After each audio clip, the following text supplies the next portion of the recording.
कोल्हापूर जिल्ह्यातील नांदणी मठातील माधुरी हत्तीच्या घरवापसीचा प्रश्न पुन्हा ऐरणीवर आलाय.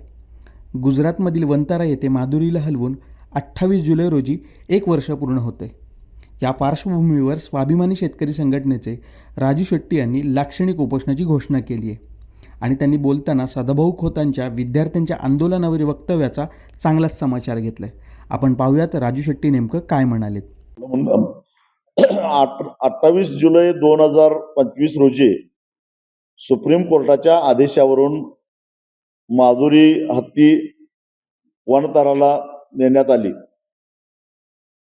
खरं तर त्यावेळी ती रडत रडत गेली आणि केवळ कोल्हापूर जिल्हाच नव्हे तर पश्चिम महाराष्ट्रातल्या सर्वसामान्य जनतेच्या डोळ्यातनं सुद्धा पाणी आला. उभा महाराष्ट्र माधुरी परत ये म्हणून आक्रोश करत होता.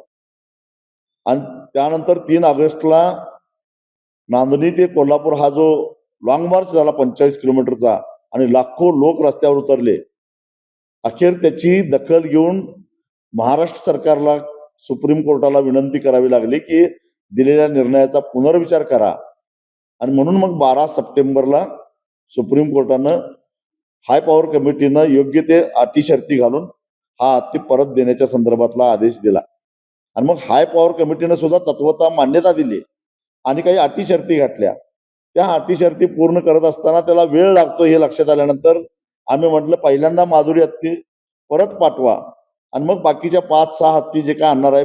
मठानं कधीच नकार दिलेला नव्हता 6 एकर जमीन द्यायला, परंतु त्याला वेळ लागतो कारण 12 वेगवेगळ्या खात्याकडून एनओसी घेणं आणि ते त्याला वेळ लागतो. पण आम्हाला आमची माधुरी परत पाहिजे असं सांगितलं. दरम्यानच्या काळात वनतारानं सुद्धा सांगितलं की माधुरी आता खडखडीत बरी झालेली आहे आणि वनतारा हे काय प्राणी संग्रहालय नाही, ते पुनर्वसन केंद्र आहे. आणि मग एकदा हत्ती खडखडीत बरा झाल्यानंतर तिथं ठेवायचं कारणच नाही. दवाखान्यात काय माणूस तहायत राहत नाही आणि त्यामुळे आमचा हत्ती आम्हाला परत द्या अशी आम्ही भूमिका घेतलेली होती. आणि त्यानंतर मग हाय पॉवर कमिटीने 3 तज्ज्ञांची एक समिती नेमली. त्या समितीने 20 दिवसाच्या आत नांदणी मठामध्ये जाऊन माधुरीला राहण्यायोग्य जागा आहे का आणि तपासणी करावी आणि अहवाल द्यावा असं सांगितलं. परंतु ती समिती आलीच नाही. 20 दिवस होऊन गेले. पुन्हा एकदा हाय पॉवर कमिटीनं 5 ऑगस्ट पर्यंत त्यांना मदत दिलेली आहे. आणि आम्हाला असं वाटायला लागलं की वारंवार तारीख पे तारीख देऊन टाइमपास होतोय आणि आमची माधुरी देण्याचं टाळाटाळ केली जाते. आणि म्हणून येत्या 28 ऑगस्टला माधुरीला जाऊन 1 वर्ष पूर्ण झाल्याच्या वर्षपूर्तीनिमित्त 1 दिवस माधुरीच्या घर वापसीसाठी उपवास ही संकल्पना घेऊन नांदणी मठामध्ये आम्ही 1 दिवसाचा लाक्षणिक उपवास करणार आहोत. सकाळी 7 ते सायंकाळी 7 वाजेपर्यंत. 13 सप्टेंबरला प्रथमाचार्य महान संत शांतीसागर महाराजांची 71वी पुण्यतिथी आहे आणि ती नांदणीतच साजरी केली जाणार आहे. त्याला लाखो भाविक त्या ठिकाणी जमतात. त्याच्या आधी आमची माधुरी परत आली पाहिजे ही आमची भूमिका आहे.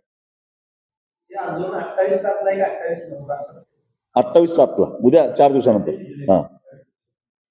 28/7 1 वर्ष पूर्ण होत त्या दिवशी. नाही 3 ऑगस्टला मोर्चा काढला असं सांगितलं मी.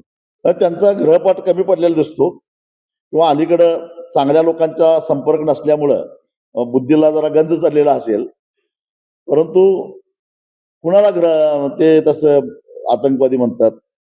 आंदोलन करणं चळवळ करणं म्हणजे आतंकवाद जर असेल तर मी त्यांना आठवण करून देऊ इच्छितो की 2011ला मावळमध्ये जेव्हा पाण्याच्या अधिकारावर शेतकरी रस्त्यावर उतरले ते मावळचे आणि त्या गोळीबारामध्ये 3 शेतकरी मारले गेले, तेव्हा मीच त्यांना तिथं मावळमध्ये पाठवलेलो होतो. त्यावेळी त्यांनी केलेली भाषणं आठवून बघावीत.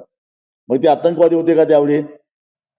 2013ला ऊस आंदोलनामध्ये 2 शेतकरी मारले गेले, त्यावेळी सुद्धा त्यांनी केलेली भाषणं त्याने आठवून बघावीत. मग त्यावेळी आतंकवादी होते काय?